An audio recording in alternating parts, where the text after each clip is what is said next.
ಯಲಹಂಕ ಪ್ರದೇಶದಲ್ಲಿ ಅಂಡರ್ ಪಾಸ್ಗಳ ಸಮಗ್ರ ಪರಿಶೀಲನೆ, ಸಾರ್ವಜನಿಕ ಸಮಸ್ಯೆಗಳ ಶೀಘ್ರ ಪರಿಹಾರಕ್ಕೆ ಆಯುಕ್ತರ ಸೂಚನೆ. ಹೌದು, ಬೆಂಗಳೂರು ಉತ್ತರ ನಗರ ಪಾಲಿಕೆಯ ಆಯುಕ್ತರಾದ ಶ್ರೀ ಪೊಮ್ಮಲ ಸುನೀಲ್ ಕುಮಾರ್ ಅವರು ಯಲಹಂಕ ಪ್ರದೇಶದಲ್ಲಿ ಉಂಟಾಗುತ್ತಿರುವ ಸಮಸ್ಯೆಗಳ ಕುರಿತು ಸ್ಥಳೀಯ ಮಟ್ಟದಲ್ಲಿ ಸಮಗ್ರ ಪರಿಶೀಲನೆ ನಡೆಸಿದರು. ಈ ಸಂದರ್ಭದಲ್ಲಿ ಯಲಹಂಕದ ನ್ಯಾಯಾಂಗ ಬಡಾವಣೆಯ ರೈಲ್ವೆ ಅಂಡರ್ ಪಾಸ್ ಅನ್ನು ವೀಕ್ಷಿಸಿದ ಆಯುಕ್ತರು ಸ್ಥಳೀಯ ನಿವಾಸಿಗಳಿಂದ ಬಂದಿರುವ ಮನವಿಗಳನ್ನು ಗಮನಿಸಿ ಅಂಡರ್ ಪಾಸ್ನ ಆಳವನ್ನು ಹೆಚ್ಚಿಸುವ ಅಗತ್ಯವಿರುವುದಾಗಿ ಅಭಿಪ್ರಾಯಿಸಿದರು. ವಾಹನ ಸಂಚಾರದ ಸಮಸ್ಯೆಗಳನ್ನು ತಡೆಗಟ್ಟುವ ನಿಟ್ಟಿನಲ್ಲಿ ಈ ಕಾಮಗಾರಿಯನ್ನು ಕೈಗೊಳ್ಳಲು ರೈಲ್ವೆ ಇಲಾಖೆಯೊಂದಿಗೆ ಸಮನ್ವಯ ಸಾಧಿಸುವಂತೆ ಸಂಬಂಧಪಟ್ಟ ಅಧಿಕಾರಿಗಳಿಗೆ ಸೂಚನೆ ನೀಡಿದರು.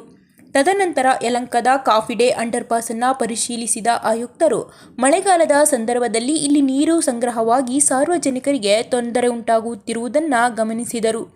ಜಲಾವೃತ ಸಮಸ್ಯೆಯಿಂದ ವಾಹನ ಸಂಚಾರಕ್ಕೆ ಅಡಚಣೆ ಉಂಟಾಗುವುದಲ್ಲದೆ ಸಾರ್ವಜನಿಕರ ಸುರಕ್ಷತೆಗೂ ಧಕ್ಕೆಯಾಗುವ ಸಾಧ್ಯತೆ ಇರುವುದರಿಂದ ಈ ಸಮಸ್ಯೆಯನ್ನು ತಕ್ಷಣ ಪರಿಹರಿಸಲು ಅಗತ್ಯ ತಾಂತ್ರಿಕ ಕ್ರಮಗಳನ್ನು ಕೈಗೊಳ್ಳುವಂತೆ ಅಧಿಕಾರಿಗಳಿಗೆ ನಿರ್ದೇಶನ ನೀಡಿದರು.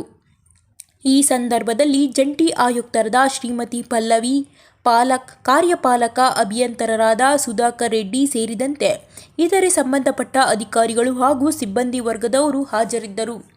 ಮಂಜುವಾಣಿ, ನಮ್ಮ ನಾಡು ಸುದ್ದಿ.